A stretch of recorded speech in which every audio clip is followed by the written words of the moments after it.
Hello मेरे प्यारे students, क्या हाल चाल। उम्मीद है आप स्वस्थ होंगे, मस्त होंगे और आपकी पढ़ाई एकदम शानदार तरीके से चल रही होगी। तो स्वागत है एक बार फिर से क्लास 11th के केमिस्ट्री में। तो आज हम शुरू करने वाले हैं चैप्टर नंबर 3, तत्वों का वर्गीकरण। एक छोटा सा चैप्टर है, 3-4 लेक्चर में आपको हम इस चैप्टर को कंप्लीट कर देंगे। तो बहुत ही शानदार सेशन आज का होने वाला है। तो चैप्टर नंबर 3, तत्वों का वर्गीकरण, क्लासिफिकेशन ऑफ क्या है एलिमेंट्स।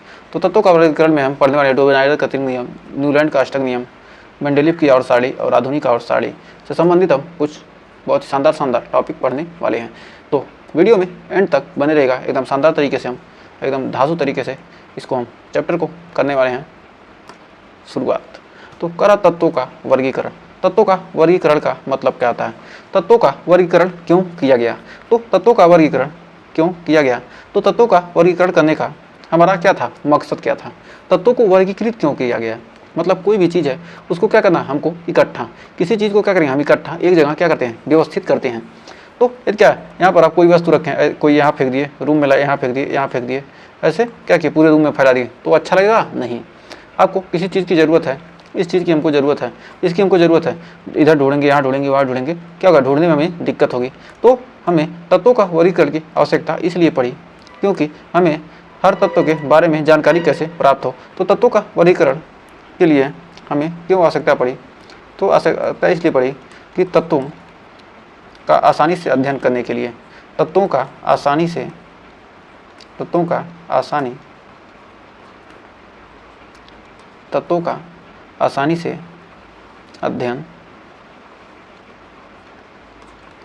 करने,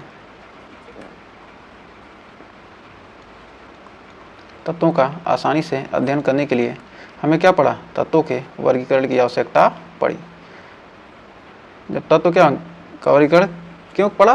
क्योंकि क्या करें हम, इसके द्वारा हम क्या करते हैं, तत्वों को आसानी से क्या कर सकते हैं, अध्ययन कर सकते हैं। इसलिए हमें क्या पड़ा, तत्वों के वर्गीकरण की आवश्यकता पड़ी। तो सबसे पहले हम पढ़ने वाले हैं डोबेनाइडर का त्रिंग नियम। तो आइए बढ़ते हैं, और उसके बाद पढ़ेंगे हम न्यूलैंड का अष्टक नियम, उसके बाद पढ़ेंगे मेंडेलीव की आवर्त सारणी, और उसके बाद पढ़ेंगे आधुनिक आवर्त सारणी, या इसी को कहते हैं दीर्घाकार, इसी को हम कहते हैं दीर्घाकार आवर्त सारणी।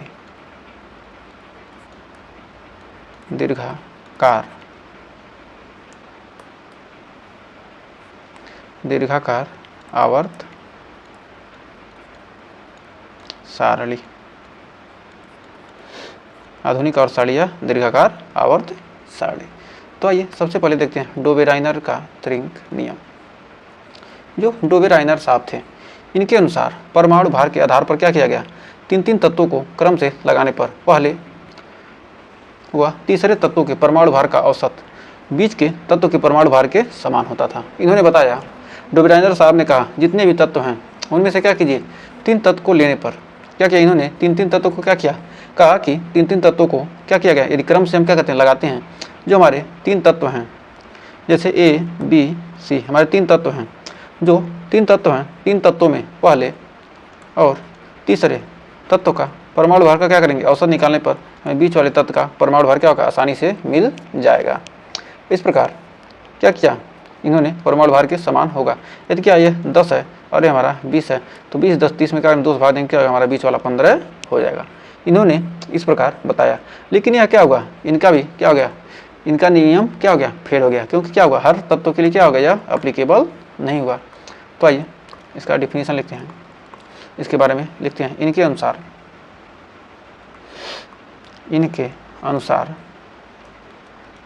जो बताए थे, वो जो हमने आपको बताया, इनके अनुसार परमाणु भार के, इनके अनुसार परमाणु भार के, इनके अनुसार परमाणु भार के आधार पर,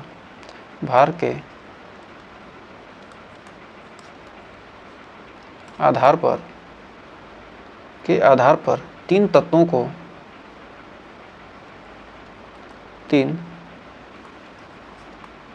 तत्वों को एक क्रम में, तत्वों को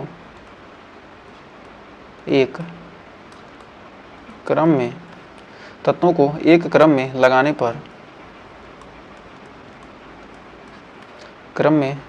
पर पहले व तीसरे तत्वों के पहले व तीसरे तत्वों के परमाणु भार का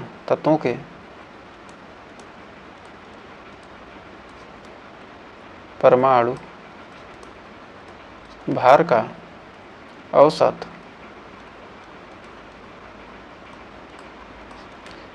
औसत मध्य यानी कि औसत बीच मध्य औसत मध्य तत्व के परमाणु भार के समान होता है। मध्य भार का औसत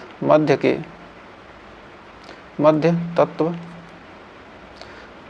तीसरे तत्व के परमाणु भार का औसत क्या होगा? मध्य तत्व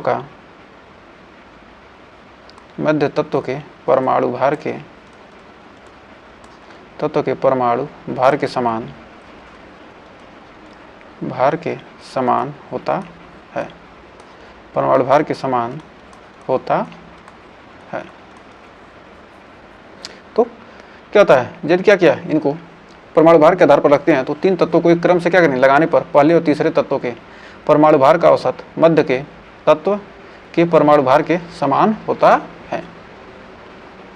तो यहाँ पर माना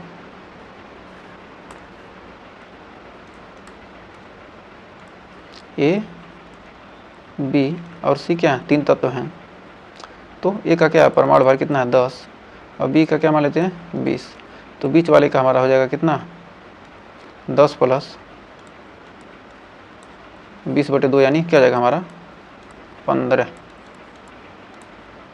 तो नोट यहाँ पर हम नोट में लिख सकते हैं, नोट। तो नोट में लिखो भैया, कहते हैं कि बहुत से तत्वों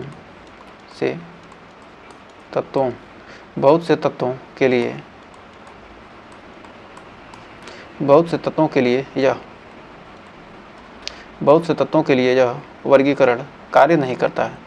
तत्वों के लिए यह वर्गीकरण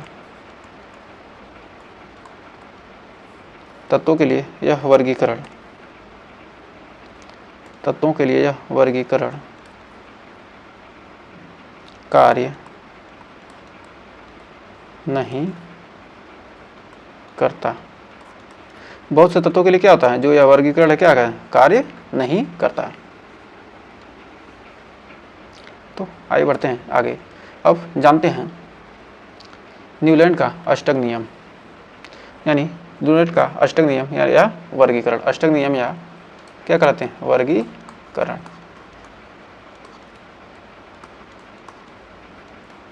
अष्टक मतलब क्या होता है 8।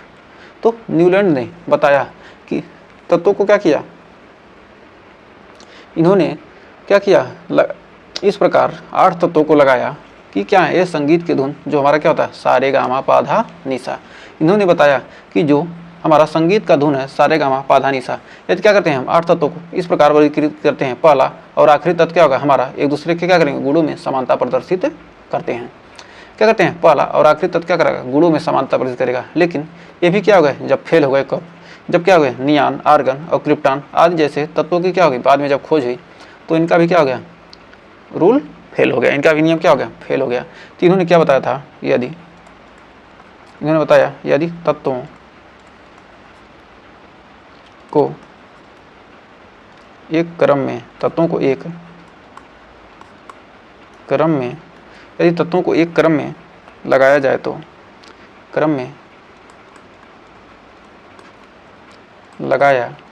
तो,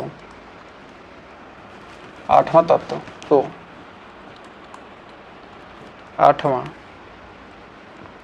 तत्व पहले तत्व से समानता प्रदर्शित करता है। आठवां तत्व पहले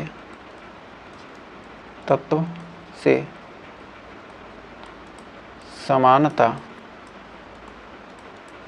प्रदर्शित करता है। जैसे संगीत की धुन, जैसे संगीत की धुन, संगीत की धुन सा रे गा मा पा धा नी सा। जैसे क्या होता है संगीत का धुन, मतलब पहला तत्व क्या करेगा, ये हमारा पहला तत्व क्या करेगा, हमारा आठवें तत्व से क्या करता है, समानता रखता था। तो जैसे हमने क्या था, जैसे हमारा तत्व कौन कौन थे, lithium, beryllium, boron, carbon, nitrogen, oxygen, fluorine, फिर सोडियम, फिर मैग्नीशियम, बोरान के बाद एल्युमिनियम, कार्बन के बाद सिलिकॉन, नाइट्रोजन का के नीचे फास्फोरस, ऑक्सीजन के नीचे सल्फर, फ्लोरीन के नीचे क्लोरीन। इस प्रकार ये क्या थे जो हमारे तत्व थे, यहाँ पर लिथियम, सोडियम, हमारा लिथियम का क्या था, 1 2 3 4 5 6 7 8 9 10 11 12 13 14। इस प्रकार क्या थे, ये हमारे तत्व को क्या किया गया था, वर्गीकृत किया गया था। तो इस प्रकार क्या किया गया था तत्वों को, लिथियम मैग्नीशियम के साथ बेरिलियम, लिथियम सोडियम के साथ बेरिलियम, मैग्नीशियम के साथ बोरान, एल्युमिनियम के साथ कार्बन, सिलिकॉन के साथ nitrogen, phosphorus, oxygen, sulphur, chlorine के साथ क्या करता था, समानता प्रदर्शित करता। प्रत्येक आठवां तत्व क्या होता है, पहले तत्व के साथ क्या करता, समानता रखता था। लेकिन लेकिन लेकिन लेकिन लेकिन आ गया अन्य तत्वों के खोज, जैसे अन्य तत्वों, नवा तत्व फ्लोरीन के बाद क्या आ गया, नियान आ गया। और नियान क्या था, पहला तत्व लिथियम क्या था, नियान से क्या करता है, कोई भी समानता रख नहीं पाता, लेकिन नियान क्या था, अक्रिय गैस था। इस प्रकार क्या होगा, ये हमारा इनका भी क्या होगा, रूल फेल हो गया। इनका भी वर्गीकरण जो था, न्यूलैंड का अष्टक नियम तत्वों के वर्गीकरण का क्या हो गया, ये भी फेल हो गया। अन्य तत्वों जैसे नियान, आर्गन, फिर क्रिप्टॉन डॉट डॉट डॉट आदि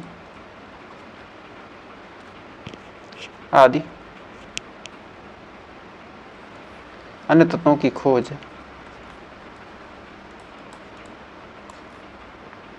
के बाद इस वर्गीकरण का काम क्या, इस वर्गीकरण का लाभ नहीं हुआ, या इस वर्गीकरण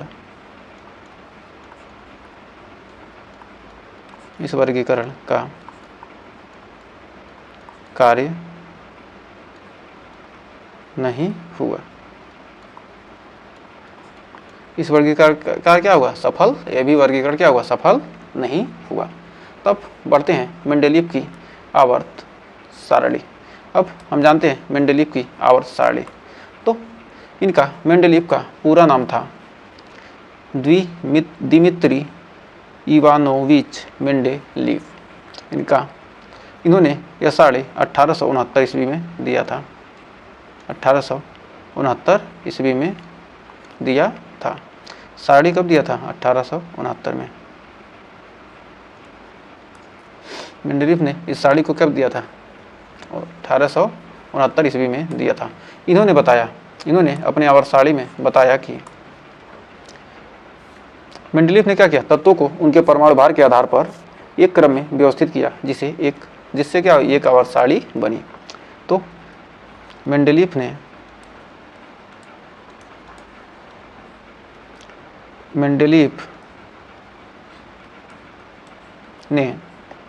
तत्वों को उनके परमाणु भार के आधार पर क्या किया, वर्गीकृत किया। या तो कह सकते हैं कि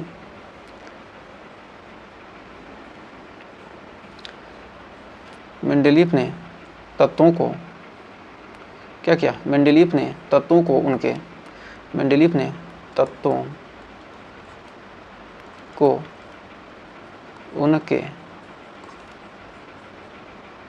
परमाणु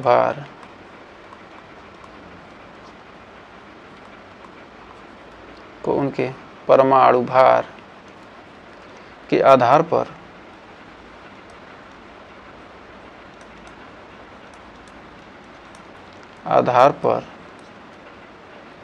एक क्रम में व्यवस्थित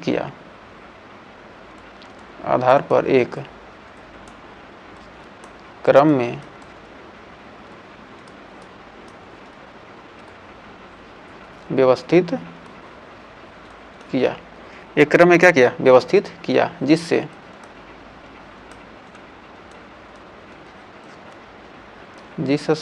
एक आवर्त सारणी बनी, जिससे एक आवर्त सारणी बनी। इस सारणी का हम अध्ययन इस समय नहीं करते हैं, क्योंकि क्या, ये आपके सिलेबस से हट गया है, क्योंकि इसका यूज ही खत्म हो गया। फिर दूसरा था, मेंडलीफ की आवर्त सारणी के समय 63 तत्व ज्ञात थे। जब इन्होंने आवर्त सारणी बनाया तो क्या थे, उस समय 63 तत्व ही ज्ञात थे। तो मेंडलीफ की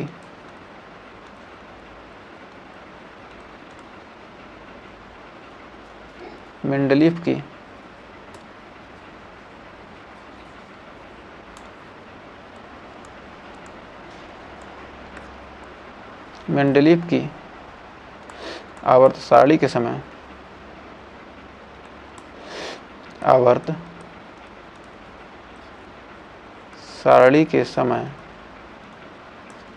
63 तत्व ज्ञात थे।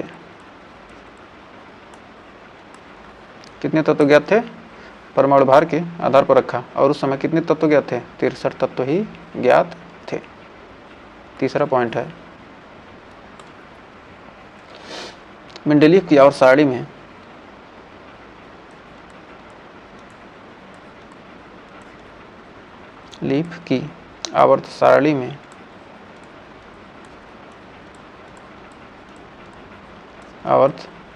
में 7 आवर्त व 9 वर्ग थे,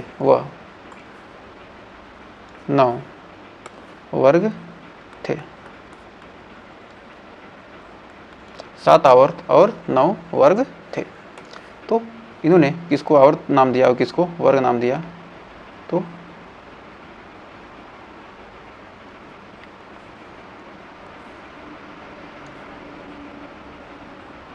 तो इन्होंने जो ये हमारी 36 पंक्तियाँ थी, इसको क्या कहा, आवर्त कहा। ये हमारा क्या था, आवर्त।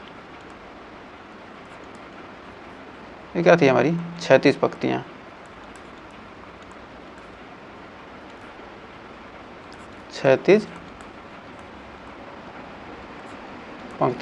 36 पंक्तियों को क्या कहा, आवर्त कहा।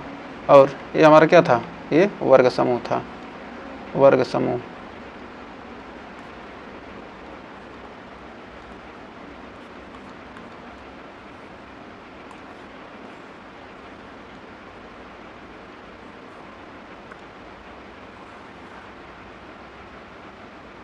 ये हमारा क्या था, वर्ग समूह था।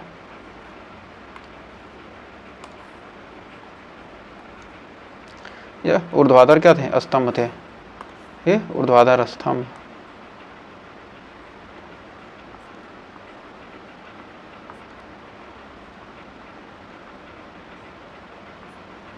इन्हें क्या कहा, वर्ग कहा, वर्ग समूह कहा।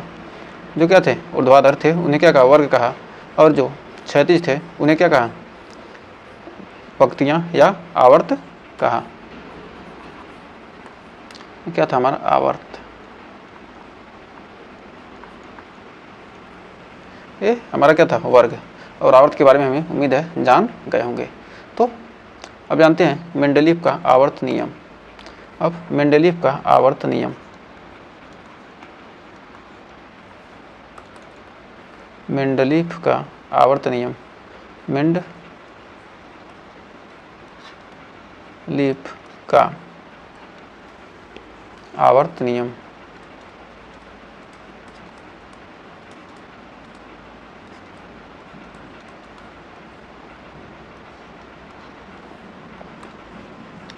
तत्वों के भौतिक व रासायनिक गुण उनके परमाणु भार के आवर्ती फलन होते हैं। मतलब परमाणु भार के आधार पर था, तो इसलिए क्या कहा गया कि जो तत्वों के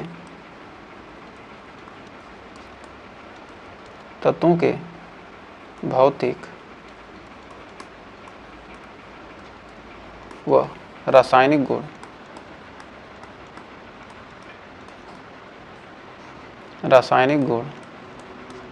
तत्वों के भौतिक व रासायनिक गुण क्या होते हैं? परमाणु भार के भौतिक व रासायनिक गुण इनके तत्वों के भौतिक व रासायनिक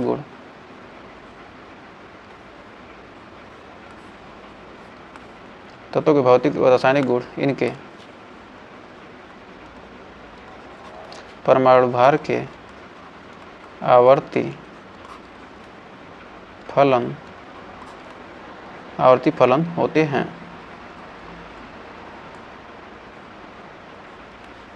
क्या होते हैं? आवर्ती फलन होते हैं। क्या होते हैं? आवर्ती फलन होते हैं।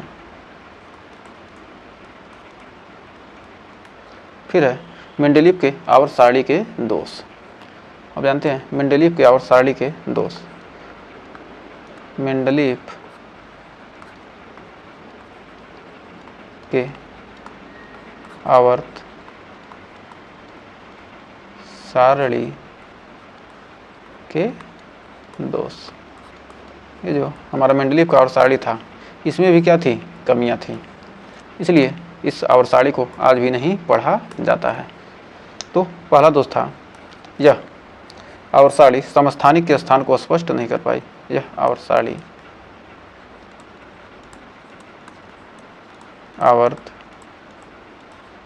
सारणी समस्थानिक के स्थान को स्पष्ट नहीं कर पाई। सारणी समस्थानिक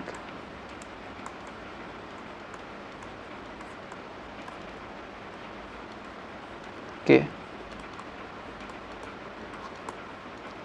स्थान को स्पष्ट नहीं कर पाई।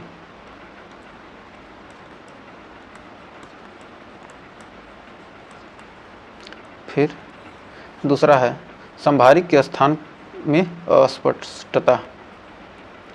संभारिक के स्थान में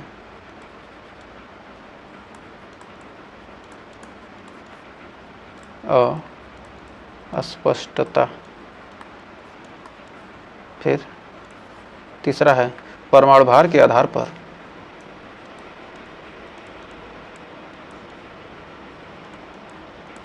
परमाणु भार के आधार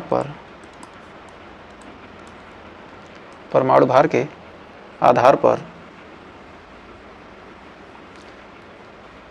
आने वाले तत्व का परमाणु भार के आधार पर आने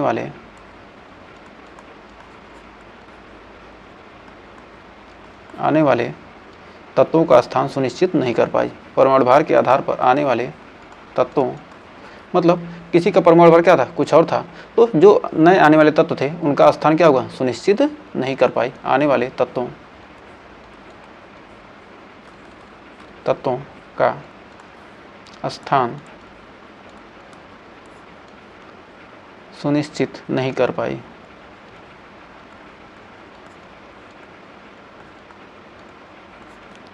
सुनिश्चित नहीं कर पाई। तो उम्मीद है यहाँ तक आपको कोई डाउट नहीं होगा। तो बढ़ते हैं आगे। अब है आधुनिक आवर्त सारणी। तो आधुनिक आवर्त सारणी को ही क्या कहते हैं? हम संशोधित आवर्त सारणी या दीर्घाकार आवर्त सारणी के नाम से जाना जाता था। और इस आवर्त सारणी को कौन दिया था? हमारे हेनरी मोजले साहब ने दिया था। तो हम जानते हैं कि इसे कहते हैं संशोधित आवर्त सारणी। इसे कहेंगे हम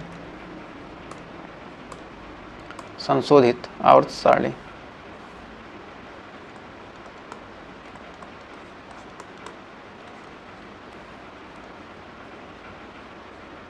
संशोधित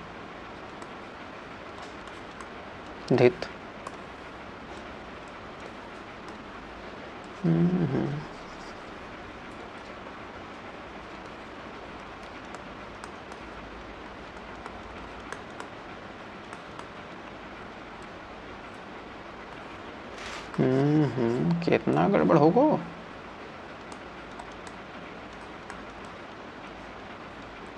संशोधित आवर्त सारणी,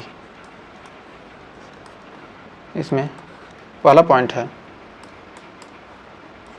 इसे कहते हैं क्या, दीर्घाकार आवर्त सारणी के नाम से जानी जाती है। दीर्घाकार, यह दीर्घाकार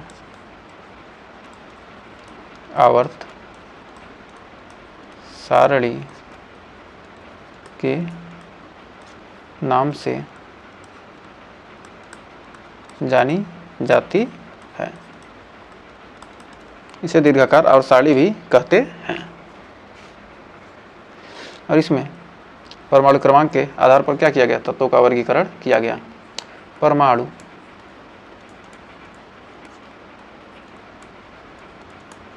क्रमांक के आधार पर तत्वों का वर्गीकरण किया गया। आधार पर क्या किया, तत्वों का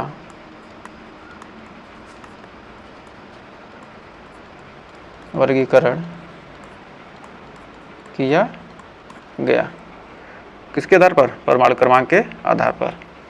फिर तीसरा था हमारा, आवर्त सारणी में 4 ब्लॉक होते हैं। आवर्त सारणी में, आवर्त सारणी में 4 ब्लॉक होते हैं। पहला था एस ब्लॉक, दूसरा था पी ब्लॉक, तीसरा था डी ब्लॉक, चौथा था एफ ब्लॉक। तो यहाँ पर और सारणी में कितने ब्लॉक थे, 4 ब्लॉक थे।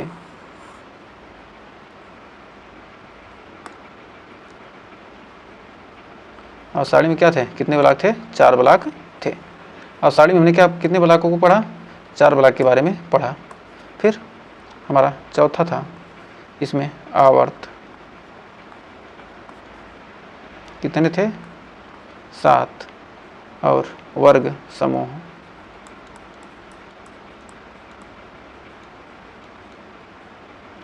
18। आवर्त 7 थे और वर्ग समूह क्या था, इसमें 18 थे।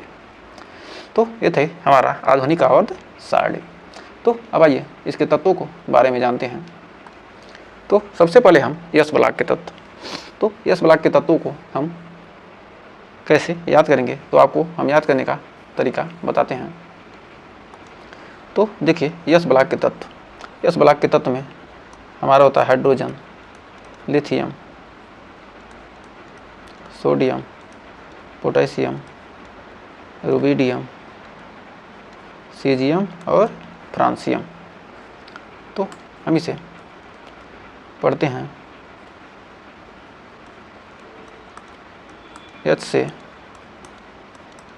ह, ली, एन से ना, के से की, आरबी से रब, सी एस से, एफ आर से फरियाद।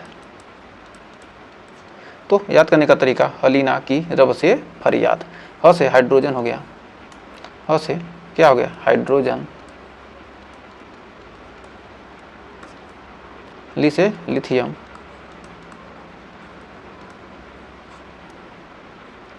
ये हो गया एन से सोडियम, ये हो गया पोटेशियम,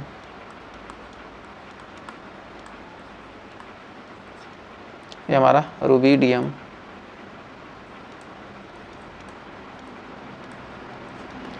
ये हमारा सीजियम, ये हमारा है फ्रांसियम।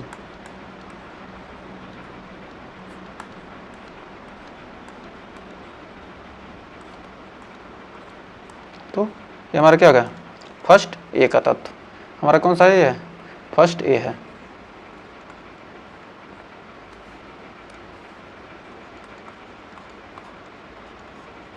फिर हमारा फर्स्ट बी, बी से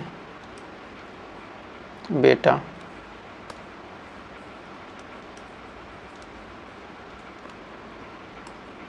बेरिलियम, एमजी, बेटा मांगे कार, स्कूटर, बाप राजी, बेटा मांगे यमेयन, मांगे कार, स्कूटर, बाप बापू राजी। तो क्या करेगा काजी, जब बापू है राजी तो क्या करेगा, बेरिलियम। पहला है बेरिलियम,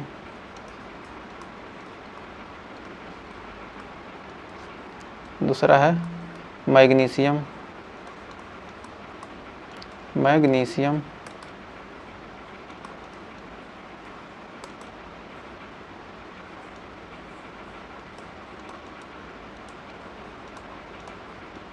मैग्नीशियम, कैल्शियम,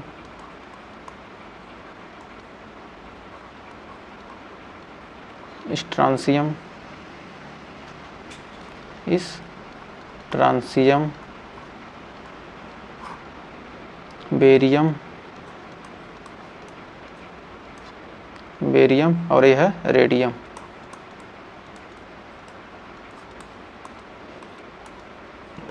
तो बेटा मांगे कार, स्कूटर, बापू राजी। तो barium, magnesium, calcium, strontium, barium, radium. तो उम्मीद है यहाँ तक आपको कोई डाउट नहीं होगा। तो हम लिख सकते हैं यहाँ पर हमारा ये जो फर्स्ट ए है, हाइड्रोजन हली ना की रब से फरियाद। ये हमारा क्या हो गया, फर्स्ट ए। हमारा क्या हो गया, यहाँ से यहाँ पर क्या हो जाएगा, हमारा बन जाएगा, यहाँ पर हमारा बन गया हमारा इसका 1 3, सोडियम का 11, पोटेशियम 19, पोटेशियम का 19, रुबिडियम कितना है 37 और सीजियम का 75 और ये है 87। इसमें क्या है, इसमें 2 जोड़े, फिर इसमें 8, फिर 8, फिर 18, फिर 18, फिर 32, फिर यहाँ पर सेकंड ए। ये क्या था हमारा, फर्स्ट ए, ये हमारा है सेकंड ए। यहाँ पर लिखेंगे बेटा मांगे कार, स्कूटर, बाप राजी। तो यहाँ बेरिलियम का कितना था 4, 12, 20, 38, 56, ये क्या था हमारा 55 है ना, 37, 8, 45, 10, 55, ये हमारा 55 था, 56, ये हो गया 88। तो हमारा क्या हो गया यहाँ पर आ गया। ये हमारा पहला कौन सा है, ये हमारा क्षारीय धातु।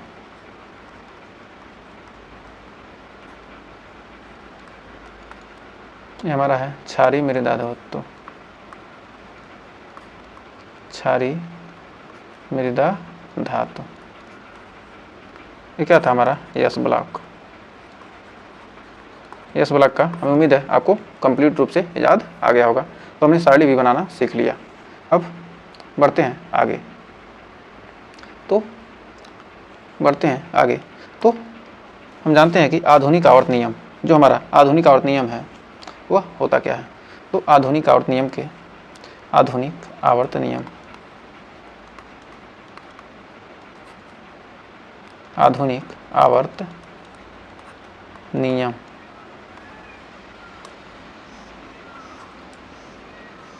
हमारा आधुनिक आवर्त नियम होता क्या है। जो आधुनिक आवर्त नियम के अनुसार हम कह सकते हैं कि तत्वों के भौतिक व रासायनिक गुण, तत्वों के भौतिक व रासायनिक गुण उनके परमाणु क्रमांक के, उनके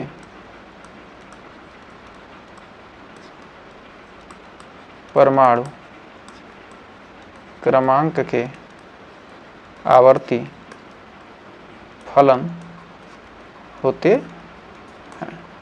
जो तत्वों के भौतिक और रासायनिक गुण क्या होते हैं, उनके परमाणु क्रमांक के क्या होते हैं, आवर्ती फलन होते हैं। इसे हम दीर्घाकार आवर्त सारणी भी कहते हैं।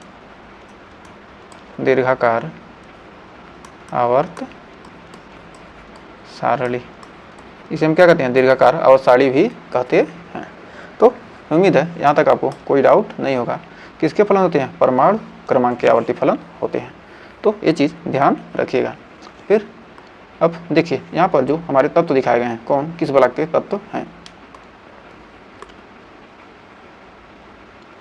तो हमारा देखिए ये हमारा क्या है, हमने अभी पढ़ा है क्या, ये हमारा जो है ये यस ब्लॉक,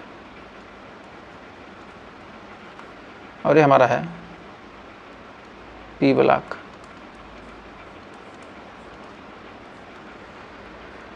और ये हमारा है यहाँ से यहाँ तक, यहाँ तक है। ये क्या हमारा डी ब्लॉक, और ये हमारा है इतना कौन सा ब्लॉक, एफ ब्लॉक। तो lithium, beryllium, sodium, potassium, rubidium, caesium, francium, barium, magnesium, calcium, strontium, barium, radium. तो ये हमारे क्या हैं, ये हमारे एस ब्लॉक के तत्व हैं, ये हमारे पी ब्लॉक के तत्व हैं, और ये हमारे डी ब्लॉक के, और ये हमारे एफ ब्लॉक के तत्व हैं।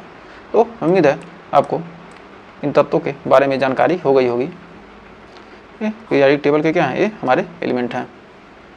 फिर आगे बढ़ते हैं आगे। तो इसमें भी वही क्या है, हमारे यस ब्लॉक हैं, यस, ये हमारा क्या है, यहाँ तक डी है, ये हमारा पी है, और ये हमारा क्या है, एफ है। तो हमें क्या पढ़ना, एस पी डी और एफ के ब्लॉक में क्या, इस बारे में हमको ज़्यादा चर्चा करने की ज़रूरत नहीं है। तो भाई अब पी ब्लॉक की हम सारणी बनाते हैं। तो पी ब्लॉक में कौन कौन से तत्व हैं, तो आइए उनकी सारणी हम बनाते हैं। कैसे हम याद करने का तरीका, इसको भी हम आपको सिखाते हैं। तो पी ब्लॉक में B boron, aluminium, gallium, indium और थैलियम। तो हमारा है बैगन, बी से बैगन, ए से आलू, जी से गाजर, आयन से इन, टीएल से थैला। बैगन, गाजर, आलू, बी से क्या हो गया, बोरान, बी से बोरान, एल से एल्यूमिनियम,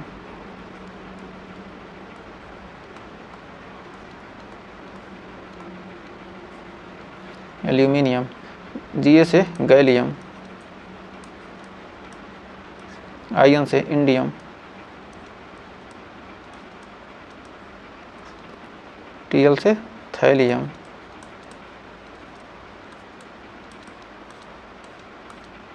तो यहाँ पर याद करने का ट्रिक है हमारा बैगन, गाजर, आलू इन थैला। बैगन, गाजर, आलू क्या हैं? ये सब थैले में हैं। तो बैगन, गाजर, आलू इन थैला। बैगन, गाजर, आलू को क्या करेंगे हम? किस में रखना है? थैले में रख दिए। तो यहाँ से आ गया boron, aluminium, gallium, indium, thallium. फिर अगला है हमारा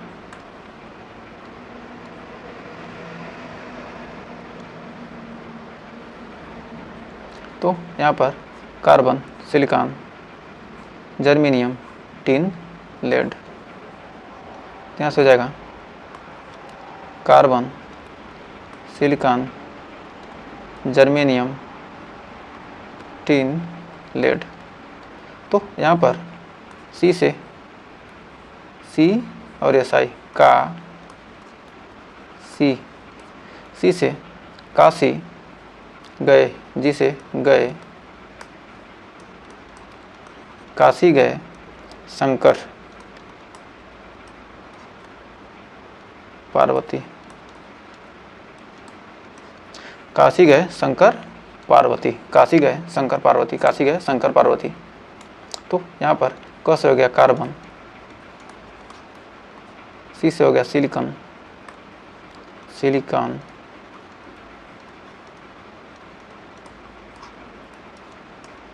सिलिकॉन, जी से हो गया germanium,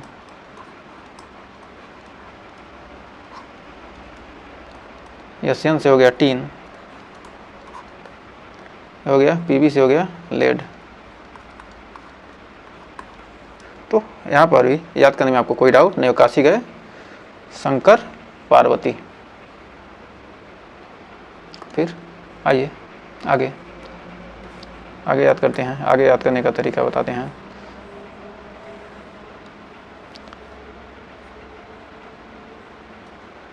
nitrogen, phosphorus, arsenic, antimony, bismuth. नाना पाटेकर आज सब्जी बेचेगा, या नाना एन से नाना पाटेकर कर आज, एस से आज, एसबी से सब्जी, बी आई से बेचेगा, बेचेगा। तो इसको लिख सकते हैं नाइट्रोजन, पी से फास्फोरस, आर्सेनिक, आर्सेनिक, उसके बाद है एंटीमनी, और बी आई से बिस्मथ।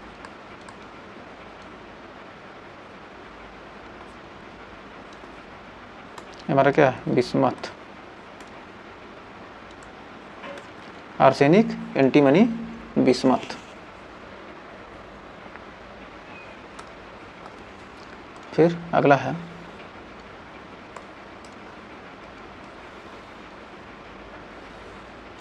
फिर हमारा है oxygen, sulphur, selenium, tellurium, polonium.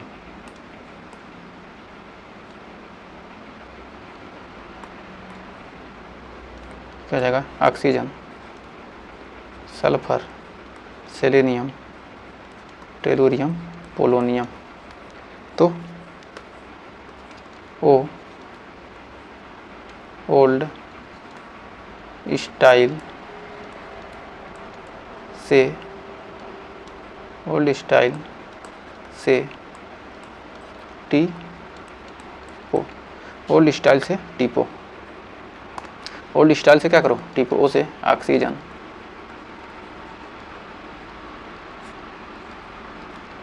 Sulphur, क्या है? सेलेनियम,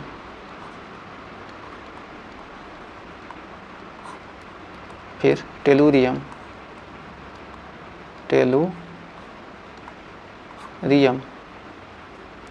फिर टेलुरियम, फिर पोलोनियम,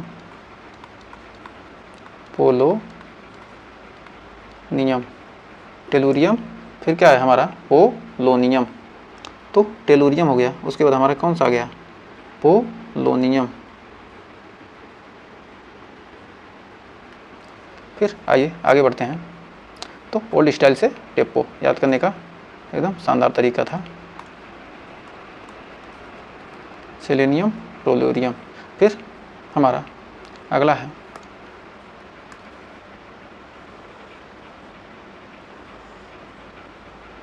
फिर phosphorus, fluorine, chlorine, bromine, iodine, astatine. तो हमारा हो जाएगा fluorine, chlorine, bromine, iodine, astatine. तो जाएगा फिर कल बाहर आई आंटी, फिर कल बाहर आई आंटी। तो हमारा अब से फ्लोरीन, फिर है क्लोरीन, फिर ब्रोमीन, फिर आयोडीन, फिर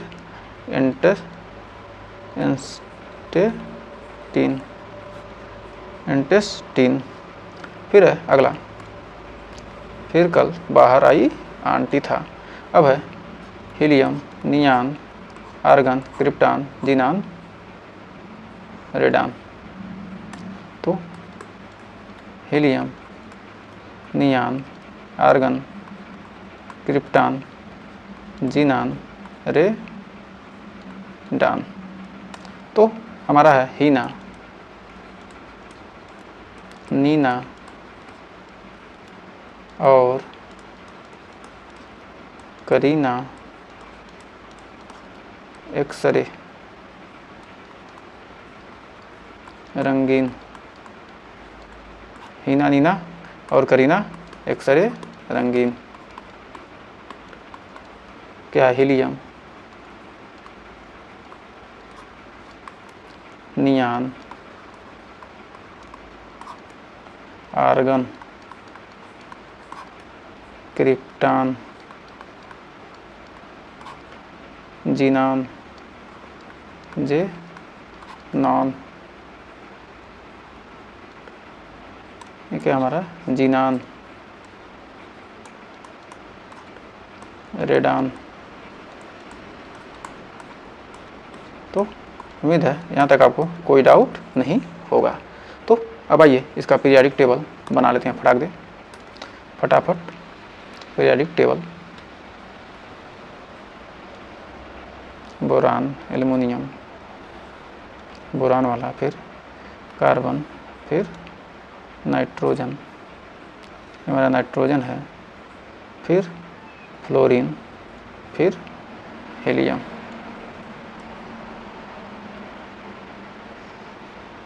बोरान, एल्युमिनियम, गैलियम, इंडियम, फिर है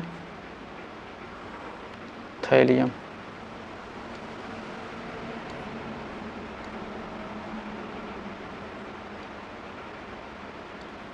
फिर यहाँ से लिखते हैं boron,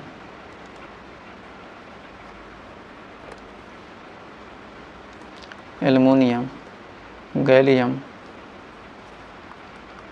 indium, thallium, carbon, silicon, germanium, tin, lead. फिर नाना पाटेकर आज सब्जी बेचेगा। Boron, carbon, nitrogen, oxygen, O से T O. Oxygen, sulphur, selenium, tellurium, polonium, fluorine, chlorine, bromine, iodine, astatine. तो ये छूट कैसे गया, एक लाइन।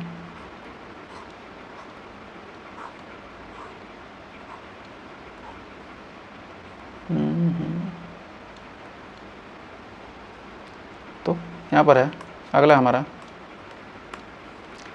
क्या आ गया, यहाँ पर हो गया हीलियम, नियान, आर्गन, क्रिप्टॉन, जीनान और रेडान। तो हमारा यहाँ पर क्या था, यहाँ पर है बोरान क्या है 5 है, एल्युमिनियम 13, 5 में 8 जोड़े 13 आ गया। 13 में क्या करेंगे फिर 18 जोड़ेंगे तो हमारा गैलियम आ जाएगा 31। फिर यहाँ पर 18 जोड़ेंगे तो आ जाएगा 31 8 49। फिर 32 जोड़ेंगे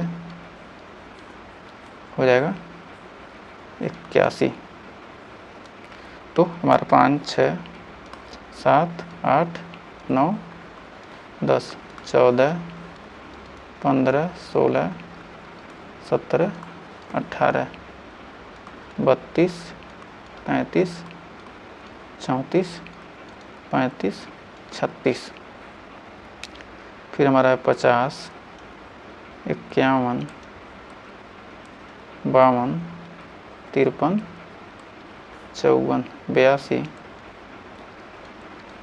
83 84 85 86। तो ये हमारा क्या है, ये हमारा 3rd है, 4th है, 5th है, 6th है, 7th है। ये हमारा है 18 या शून्य समूह। तो हमारा पीरियोडिक टेबल आपका बनकर तैयार होगा 13 14 15 16 17। ये हमारा कौन सा ब्लॉक है, पी ब्लॉक। पी ब्लॉक हमारा बनकर रेडी हो गया। तो उम्मीद है आपको यहाँ तक सेशन बहुत ही शानदार तरीके से समझ में आया होगा और पीरियोडिक टेबल आपको बनाना भी सीख गए होंगे। तो हमें शानदार तरीके से याद कराने की आपको भरपूर कोशिश की है। तो अगर यहाँ तक सेशन पसंद आए तो वीडियो को लाइक शेयर कीजिएगा और चैनल पर पहले वीडियो के चैनल को सब्सक्राइब जरूर कीजिएगा। तो मिलेंगे नेक्स्ट वीडियो में इसके आगे के टॉपिक के साथ, डी ब्लॉक के तत्व के साथ। तो मिलते हैं नेक्स्ट वीडियो में, तब तक के लिए टेक केयर।